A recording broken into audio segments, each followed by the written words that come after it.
Super Mario. The last full mainline 3D Mario we got was Super Mario Odyssey, and that was 7 years ago. 7 years! Since then we've gotten Mario Maker 2, which was just an enhanced version of Mario Maker 1 on the Wii U, Bowser's Fury, which was fully 3D Mario, but it was also just a 3-hour mini-campaign tagged on to Mario 3D World, a game that was already released 11 years ago back in 2013. And now most recently we got Super Mario Bros. Wonder in October of last year, which was great for the 2D Mario fans, but what about us 3D Mario fans? We've been waiting a long time now. It's time for a new 3D Mario. Here's what I'd like to see in that next installment. First off is one big seamless open world, like Bowser's Fury, but on a much larger scale. Bowser's Fury really felt like a proof of concept. Like, this is really where they're planning on going next with 3D Mario. Super Mario Odyssey came close since the worlds in that game are essentially mini open worlds, but Bowser's Fury had one big world with all of its different levels and branches interconnected. Kind of. They were pretty dispersed from one another and they could feel pretty disjointed at times, but if they really ran with this idea and fleshed it out just a little bit more, with more interconnected pipes and boost pads, and maybe they could bring back those star booster things from Mario Galaxy, we could have a real winner on our hands. Useful but limited collectibles.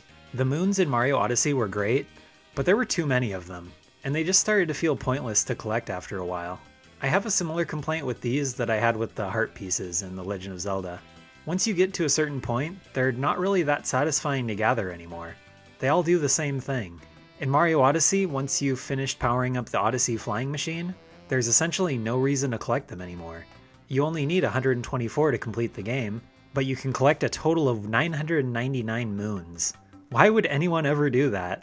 I know that collecting moons is like the whole point of the game, but I prefer games that have at least a little bit of extrinsic motivation in addition to the intrinsic value of exploring the environment and collecting things. At least with the coins, you can keep collecting them to get additional costumes for Mario, but even the costumes can get kind of boring after a while. Imagine if you got some really cool rewards for these things, like new power-ups or abilities, or just some sort of new mechanic that would keep the game interesting for those who want to collect everything. Even if it was just one major bonus at the end of the game, like a flying power-up or something, at least that would be something.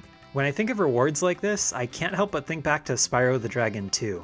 When you collected 100% of everything in that game, you got a permanent Super Fireball power-up for Spyro. Why can't Mario get a permanent Super Fireball power-up? Full voice acting. This is definitely an unpopular opinion, but I miss the voice acting from Super Mario Sunshine. Yeah, it was cheesy as heck, but it was the good kind of cheese. The kind that not only cuts perfectly and evenly when you slice it, but it also tastes good on basically everything. I still don't think I want Mario himself to be voiced, but the Mario movie proved that voice acting can work in the Mario universe. They just need the right writers and the right talent. It would be great if they could actually get Jack Black to voice Bowser in the games too, but since that's a bit unrealistic, I'd actually be happy with whoever voiced him in Sunshine. Scott Burns? Junior, I've got something difficult to tell you about Princess Peach. Yeah, I mean, he's not perfect, but he's okay. I really liked Bowser Jr.'s voice in the game. He told me my mama got kidnapped by a bad man named Mario. And Peach's voice and Toadsworth's voice. I would be positively delighted to see any of those character voices make a comeback, as long as they don't hire the same people who did the writing for Sonic Forces. Green Hill's looking a lot more like Sand Hill right now. Multiple playable characters. It's about time we had multiple playable characters in a 3D exploration-focused Mario game. We had multiple characters in Mario 3D World, but that game was more linear, so I feel like the different characters didn't add quite as much to the game as they could have. And yeah, we had playable Luigi in Mario Galaxy, which was fun, but he didn't play that much differently than Mario, and by the time you unlocked him, you had completed the game, so there wasn't much of a reason to go back and use him. I would love it if the next Mario game brought back playable Luigi, Yoshi, and Wario, like in Super Mario 64 DS. That was easily the best new addition to that game. It put such a cool new spin on the classic Mario 64 experience. Speaking of that game, why hasn't that been ported to anything more modern yet? I think it's about time we at least got an upscaled version of that game, don't you? Multiplayer versus mode. The multiplayer co-op mode they've had in most of the recent Mario games has been fun, but some of my favorite multiplayer modes have been versus modes, or specifically races. I would love it if you could challenge your friends to split-screen in-game races in the next 3D Mario game. I guess you can technically race your friends in the co-op games, like Mario 3D World, but it's not true racing, since if you get too far away from your friends, you'll just die or turn into a bubble or whatever. And they could add in online multiplayer, I guess, but I personally prefer a split-screen mode. If any company can pull it off and make it fun, it's Nintendo, especially for their flagship series. New interesting power-ups. Every Mario game has new power-ups, but lately, they haven't been all that interesting. Look at Elephant Mario, for example. Elephant Mario was interesting in theory, but I don't think he was that fun to play as in practice. Oh, whoopee, I'm fat now and I can spray water at people. How fun and exciting. Give me something cool like the flight cap from Mario 64, or the penguin power-up that actually gives you some new movement mechanics where you can slide around on your belly like a penguin. So many Mario power-ups over the years have just been so lame. Oh, I'm a slow bee, yay. Oh, there's 2 of me now, yippee. You get the idea. More mounts or vehicles. Mario Kart is insanely popular. Why haven't we been able to drive a kart in any of the 3D Mario games yet? We've gotten rideable Yoshi a couple of times in Mario Sunshine and Mario Galaxy 2, and we've gotten to ride Plessie a few times, but that's about it. Can you imagine racing around one of the levels from Mario Odyssey in a go-kart or a car or a motorcycle? We did get that motor scooter in New Donk City, but that was just a tease of what I'd really like. I'd like a mount that you can take into any level at any time. It would really help add to that sense of freedom that the newer 3D Mario games have been going for. Not to mention, it would just make Mario a lot faster.